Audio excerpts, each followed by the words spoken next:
Perçu comme la clé du développement durable, le froid présente plusieurs enjeux en matière d'énergie. Il contribue au développement socio-économique durable de l'Afrique, aidant à vaincre les défis environnementaux liés au secteur de la réfrigération et de la climatisation. Monsieur Madissa Kandé, président de l'Union des associations africaines des acteurs de la réfrigération et de la climatisation, U3AC, est l'invité de ce nouveau numéro de décryptage. Il s'exprime sur la gestion des énergies renouvelables avec les procédés du froid qui ont une utilité sociale indéniable, notamment pour la conservation, mais aussi pour le confort dans l'habitat.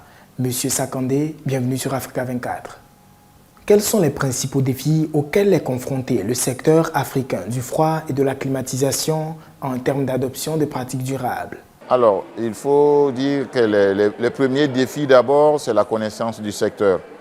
Le secteur du froid est méconnu parce qu'on a tendance à croire que c'est le froid, c'est juste le climatiseur domestique et le frigo, qui sont certes des appareils de froid, mais c'est un des segments du froid. Ce qui fait déjà que un des premiers défis, c'est le fait de ne pas connaître le froid et de valoriser le froid. Ça, c'est dans un premier temps.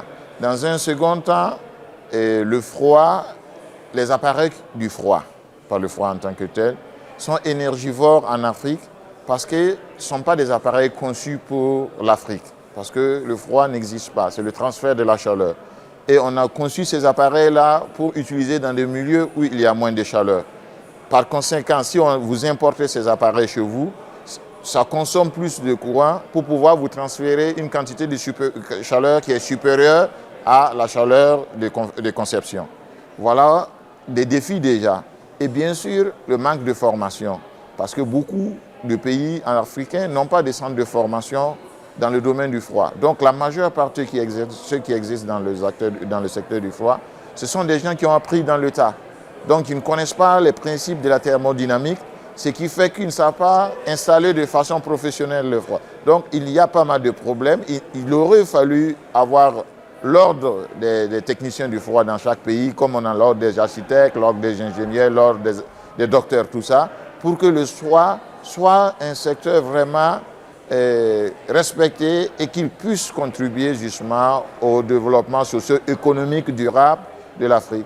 Donc il y a beaucoup de problématiques que je m'arrête là, mais je pense que quand on comprend le froid, on comprend les enjeux de développement qu'il y a derrière à développer le secteur du froid et justement les barrières qui sont derrière, entre autres les taxations élevées d'importation d'appareils du froid, parce qu'il y a des pays africains qui arrivent même à mettre jusqu'à 110% de taxes sur les appareils de froid, parce que justement considérés de façon erronée comme étant le luxe.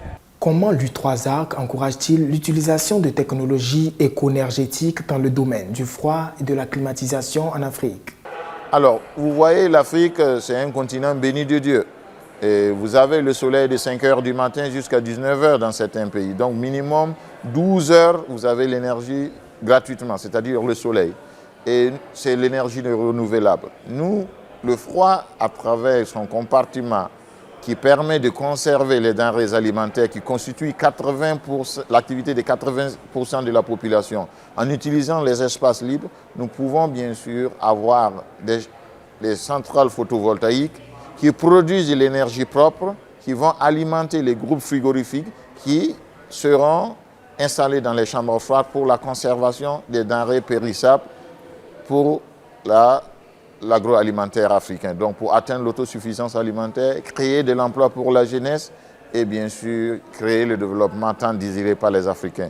Donc le froid, dans ce contexte-là, s'inscrit dans une dynamique de co-compatibilité, puisque en ce moment, on peut même faire des conceptions d'appareils de froid.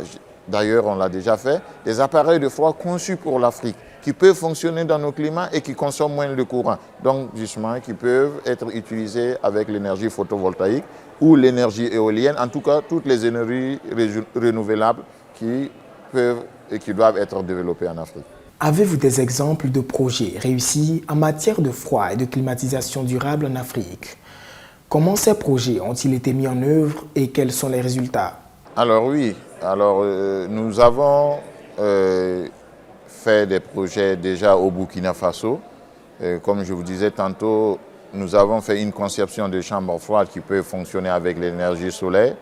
Et ces chambres froides déjà se trouvent dans certains projets au Burkina Faso qui permettent aux dames qui sont dans la production maraîchère de conserver leur production. Donc il y a 2-3 associations au Burkina Faso qui ont bénéficié de ces chambres froides-là pour stocker la production maraîchère. Ils produisaient des oignons, des tomates, de la salade, des concombres, tout ça.